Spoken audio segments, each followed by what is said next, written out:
जहां एक तरफ उत्तर कोरिया में घमासान मचा हुआ है और ये घमासान ऐसा मचा हुआ है कि न जाने कितने लोग ऊपर जा रहे हैं और उत्तर कोरिया ने इस पूरी दुनिया को मना कर रखा है। जानेंगे क्या है मामला, उत्तर कोरिया में उथल पुथल क्यों मचा हुआ है और चीन की भी मदद नहीं लेना चाहता है उत्तर कोरिया। तो वहीं दूसरी तरफ भारत के रक्षा मंत्री ने ऐसा क्या कह दिया जिससे चीनी सेना बौखला गई है, तो वहीं भारतीय सेना गर्व से भर चुकी है। जानेंगे क्या है मामला, गलवान का कौन सा राज निकल कर आया है सामने, इसके अलावा बहुत कुछ। आइए जानते हैं इन खबरों को विस्तार से। उत्तर कोरिया एक ऐसा देश जो तानाशाह किम जोंग के अटपटे नियमों की वजह से बहुत ज्यादा परेशान है। आप जरा देखेंगे उत्तर कोरिया और दक्षिण कोरिया को, तो दक्षिण कोरिया में जहां लोग सुखी हैं, संपन्न हैं, बिल्कुल ओपन हैं, तो वहीं उत्तर कोरिया के लोग अपने तानाशाह से परेशान, वो भी एक ऐसा तानाशाह जो सन की तानाशाह है। अब उत्तर कोरिया ने जहां हथियारों की होड़ बनाकर रखी और इस होड़ में दुनिया के प्रतिबंधों का सामना कर रहा है उत्तर कोरिया, तो दुनिया भर में अकेला भी पड़ गया है। उत्तर कोरिया के अकेले पड़ने के बावजूद तानाशाह ने अपने देश में हेल्थ सिस्टम या फूड क्राइसिस को मैनेज करने के बजाय दुनिया से खुद को काटना और भी नए नए मिसाइलों का परीक्षण करना जारी रखा। हाल ही में कई आईसीबीएम का परीक्षण किया उत्तर कोरिया ने, यहाँ तक कि बिल्कुल हॉलीवुड स्टाइल में किम जोंग उन ने अपने मिसाइलों का परीक्षण किया। वीडियो में आप देख सकते हैं किम जोंग उन किस तरीके से निकल कर सामने आ रहे हैं। अपनी शक्ति का प्रदर्शन करना तो ठीक था, लेकिन जिस डर से जी रहा था उत्तर कोरिया का ये तानाशाह, आखिरकार वही डर सही साबित हो गया। जब से महामारी दुनिया में फैली, उत्तर कोरिया ने अपनी पूरी सीमा कर दी सील, यहाँ तक कि चीन से लगती हुई सीमा भी कर दी सील।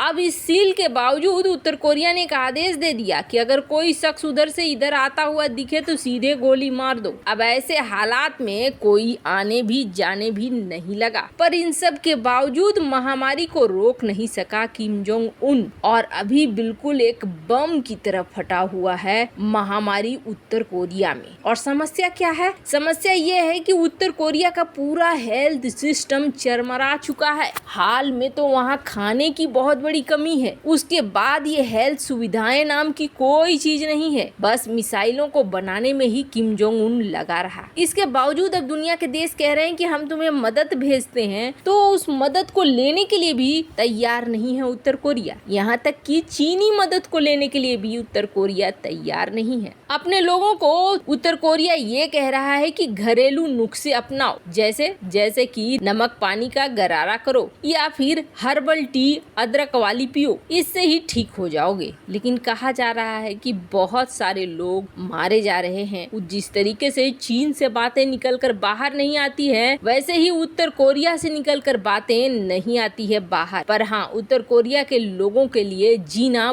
बहुत मुश्किल हो गया है इस वक्त। दवाइयों की कोई खेप नहीं है, न घर में है न बाहर से आने वाली दवाइयों को नॉर्थ कोरिया एक्सेप्ट कर रहा है। हाँ, लगातार अपने परीक्षण पर ध्यान जरूर दे रहा है। वैसे नॉर्थ कोरिया ने हमेशा से यही कहा कि नहीं, हमारे पास बिल्कुल कोई केस नहीं है, हमारे यहाँ महामारी नहीं फैली है, लेकिन अब ये भी सामने आ चुका है। पर इन सब में अभी तक फैशन बैन और मिसाइलों के परीक्षण के अलावे और कुछ नहीं बचा हुआ है। वैसे सबसे बड़े आश्चर्य की बात यह है, जब नॉर्थ कोरिया के लोग साउथ कोरिया के लोगों को देखते होंगे तो अपनी किस्मत को जरूर कोसते होंगे कि हम किस जमीन पर आ गए, जिसकी वजह से हमें आज इस सनकी का सामना करना पड़ रहा है। खैर, जहां एक तरफ ये सब कुछ हो रहा है, तो वहीं दूसरी तरफ एक ऐसी बात हो गई है, वो भी भारतीय डिफेंस मिनिस्टर की तरफ से, कि उसे लेकर चीन में हंगामा तो मचा ही है, पर भारतीय सेना और भारतीय जगत में भी उथल पुथल मचा हुआ है। दरअसल बात यह है कि गलवान घाटी में उस रात क्या हुआ था, कितने सेना के लोग मारे गए थे,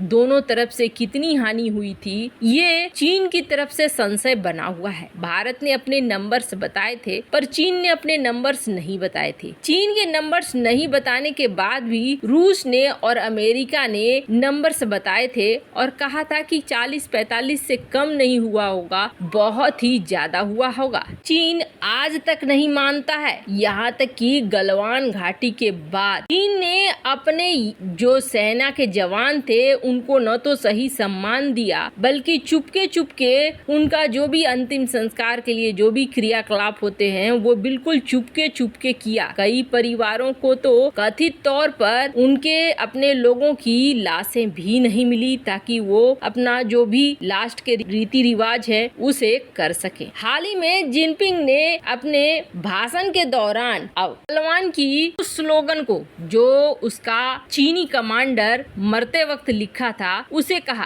my pure love is only for China. दरअसल ये स्लोगन लिखा था 18 साल के चीनी सोल्जर जो कि गलवान घाटी में मारा गया था, चेन सियांगरोंग ने। इसी को उसने दोहराया, पर अब तक चीन ने उचित सम्मान अपने चीनी सैनिकों को नहीं दिया। चीन की तरफ से रहस्य बना रहा। भारत ने भी बहुत सारे फुटेज या बहुत सारी डिटेल नहीं दी। हाँ, जो बताने लायक बातें थी वो भारत ने सामने रख दिया कि उनके कितने जवान मारे गए। इवन भारत ने अपने यहाँ जो कार्यक्रम हुए उसमें सम्मानित भी किया। गलवान घाटी में जो हमारे शहीद हुए लोग थे उनको भी सम्मान दिया गया भारत की तरफ से। लेकिन अब डिफेंस मिनिस्टर राजनाथ सिंह ने जो बात कही है उस बात ने हंगामा जारी कर दिया है। दरअसल डिफेंस मिनिस्टर ने ये कहा है कि पीएम मोदी के गाइडेंस में अब भारत एक शक्तिशाली देश के रूप में उभर चुका है। मैं बिल्कुल साफ साफ नहीं कह सकता हूँ कि हमारे सेना और हमने क्या निर्णय लिए हैं, लेकिन चीन को एक मैसेज जरूर चला गया है कि अगर भारत को कोई छेड़ेगा तो भारत छोड़ेगा नहीं। उन्होंने आगे जो बात कही वो बेहद महत्वपूर्ण थी। उन्होंने कहा कि मैं ज्यादा कुछ नहीं कहूँगा जब भारत और चीन की सेना आमने सामने हुई थी, लेकिन अगर डिटेल निकल कर किसी दिन सामने आई ना तो जितने भारतीय हैं वो गर्व से फूल जाएंगे, वो गर्व से अपना सीना चौड़ा कर लेंगे। आपको बता दें उनकी बातों से ही समझ में आ रहा है कि यहाँ पर भारतीय सेना ने चीनी सेना की दमदार कुटाई की थी। वो भी रात के वक्त चीनियों ने हमला किया था, उसका जवाब भारत ने बहुत अच्छे से दिया था। खैर इसके बाद ही चीनी सेना का मनोबल भी टूटा था और अगली बार इन्होंने मार्शल आर्ट टीचर को अपनी सेना में शामिल कर लिया था ताकि भारत के साथ हाथापाई में ये जीत पाए। वैसे आपको बता दे चीनी सीमा पर गोली बारूद चलाने की बात नहीं है नियम के अनुसार, लेकिन इस बार तो उन्होंने गोली चला भी दी थी। पर हाथों की लड़ाई में भारतीय सैनिक चीनी सैनिक के ऊपर हावी पड़ जाते हैं। वैसे आपको क्या लगता है? कुछ लोग कहते हैं कि इन डिटेल्स को सामने ला देना चाहिए, लेकिन कूटनीतिक रूप से ये सही नहीं होगा। क्या आप इस बात से सहमत है? कमेंट कर अपनी राय जरूर बताएं। जल्द मिलते हैं अगले वीडियो में नई खबर के साथ।